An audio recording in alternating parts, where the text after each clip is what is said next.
Hey everyone, welcome back to Corporate Dakota.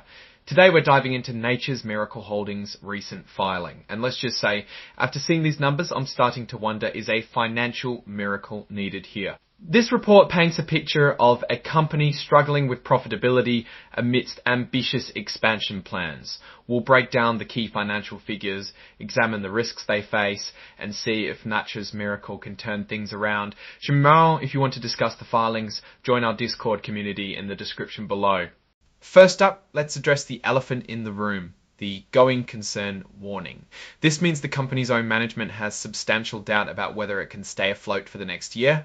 To put it plainly, they're not sure if they have enough money to keep the lights on. They're hoping for continued support from major stockholders, other financing, and potential equity sales, but it's not looking pretty.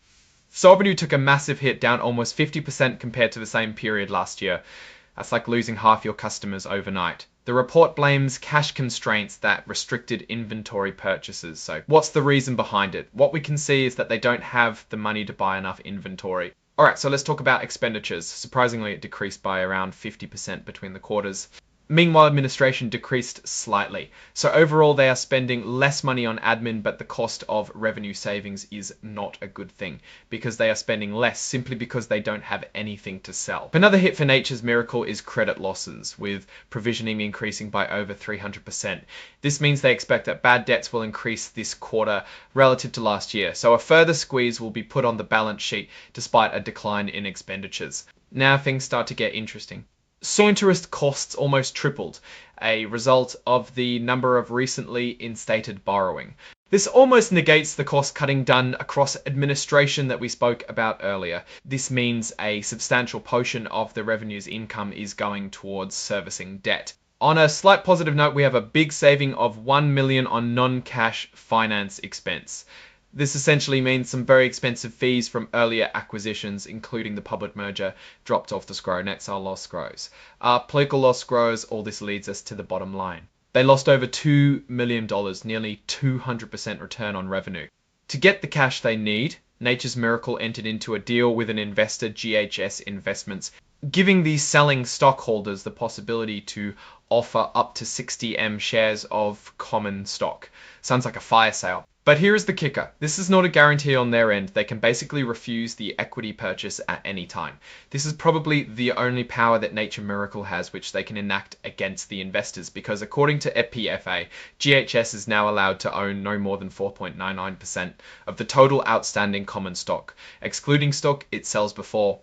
They are circumventing this via another way, the selling stockholder. So despite never owning more than 4.99% at any time, they can still exercise and sell the stock ad infinitum. This makes things a bit easier to sell these securities. Let's get to share dilution. A big problem to the share price. The filing proposes selling 277 million newly authorized shares based on a share price of 9 cents. However, if the price drops to 6 cents, 416 million shares might make it to the market. To put it into percentage, with 6,662,077 million new shares could mean 97% drop in value.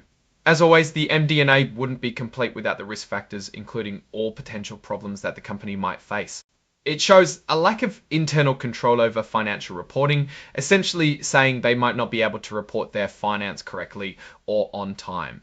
Also, this adds extra cost which might dilute the shareholders. Marketing seems to be a hit or miss, no guarantees on customer revenue, which makes recurring revenue unpredictable as well as their business in the process, since it seems everything is made on request.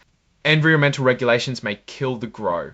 They are operating on a complex web regulations from multiple angles, some out of their control.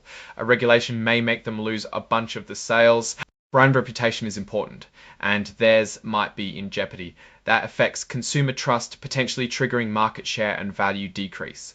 Members of the board are not required to only work for the company. Disclaimer that future revenue might be totally different, and more concerning facts and fine details that might be available. For example, because they are emerging growth company, they choose not to include a requirement on auditor attestation of their internal controls over financial reporting, less disclosure obligations regarding executive compensation, and not have a binding advisory vote on executive compensation, and not have a binding advisory vote on executive compensation, and not have a binding advisory vote on executive compensation.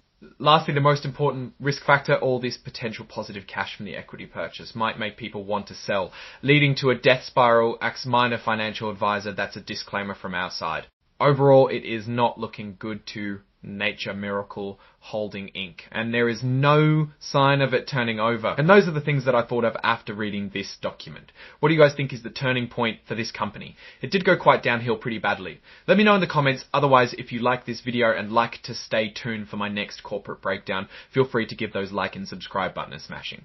If you want to talk about the filings with other analysts, find us over at our Discord channel in the link below. Stay safe, you all.